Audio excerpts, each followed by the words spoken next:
بیٹھے ہیں خادم صاحب بھی، ریاض صاحب، کچھ اظہار خیال بھی فرمایا کریں نا، خاموشی نہیں ٹھیک۔ ضمیر کی بات کی گئی ہے کہ ایک سوسائٹی میں ضمیر کسی بات کا ملامت کرتا ہے، کسی میں وہ ملامت نہیں کرتا۔ اس ضمیر کو قرآن پاک میں نفس امارہ، نفس لوامہ، نفس مطمئنہ کے نام سے تدبیر کیا گیا ہے۔ اس بارے میں وعلیکم السلام۔ بتا دیں کہ یہ ایک ہی چیزیں ہیں، ضمیر اور یہ نفس کی جو حالتیں بیان کی گئی ہیں۔ اصل سوال تو ہے جی آخرت کے بارے میں، ہاں، آخرت کے بارے میں۔ اصل سوال آخرت کے بارے میں ہے۔ وہ آخرت کے بارے میں یہ سوال ہے مولانا نے جو یہاں پیش کیا ہے، اگر آخرت کو نہ مانے تو پھر ایک جو نیک آدمی ہے وہ مایوس ہوگا، مایوسی اسی ہوگی اگر اس کی نیکی کا وعلیکم نہیں السلام، ملتا ہے، اگے ہو جا کر۔ غربت کا شکار ہوتا ہے، ظلم کا شکار ہوتا ہے، تو وہ سمجھے وہ مایوس ہوگا کہ اس کی نیکی جو ہے اس کی کوئی صلہ اس کو نہیں ملتا۔ اس کے لیے نیکی کرنے کا مطلب مظلوم ہونا، نیکی کرنے کا مطلب غریب ہونا، نیکی کرنے کا مطلب جو ہے بے بس ہونا، یہ ہے وہ یہ سمجھے گا اگر آخرت کو نہ مانے گا۔ اسی طرح ایک ظالم جو ہے وہ نیکی جو ہے وہ بھائی اس کے نزدیک کوئی تصور نہیں ہے، وہ صرف نیک کام سمجھے گا، اس کو جس سے فائدہ ملتا ہے، وہ برا کام ہوا جس سے اس کو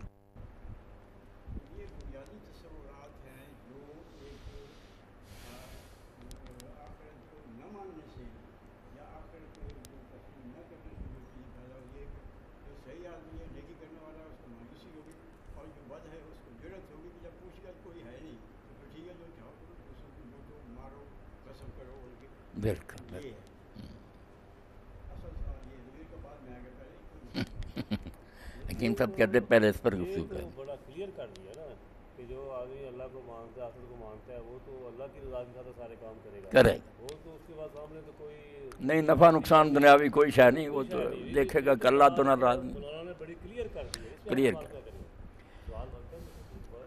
بات ہی واضح کر دی گئی ہے۔ ہاں اصل میں وہ ضمیر کی جو بات کر رہا ہے نا، ضمیر میں اب ہم اردو میں ضمیر کہتے ہیں، قرآن پاک اردو میں وما کہتے ہیں، ہمارا کہتے ہیں، اسمنا کہتے ہیں، یہ ایک ہی بات ہے نا، کیا ہے فرق ہے؟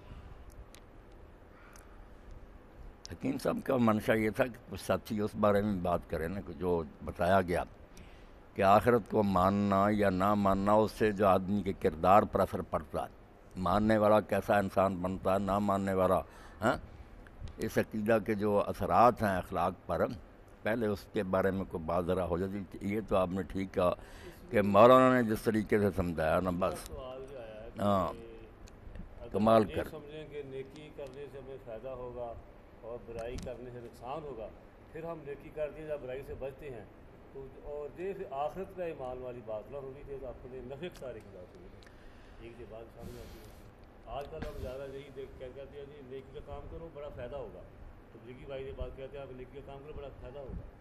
یہ تو پھر وعلیکم السلام والی ہوگی۔ نہیں، یہاں آپ کی بات جو ہے نا تھوڑی سی یہ وضاحت طلب ہے۔ اس سے تو انسان جان چھڑا ہی نہیں سکتا کہ وہ جو بھی کام کرے گا اس میں دیکھے گا کہ اس میں کوئی فائدہ ہوگا یا نہیں ہوگا۔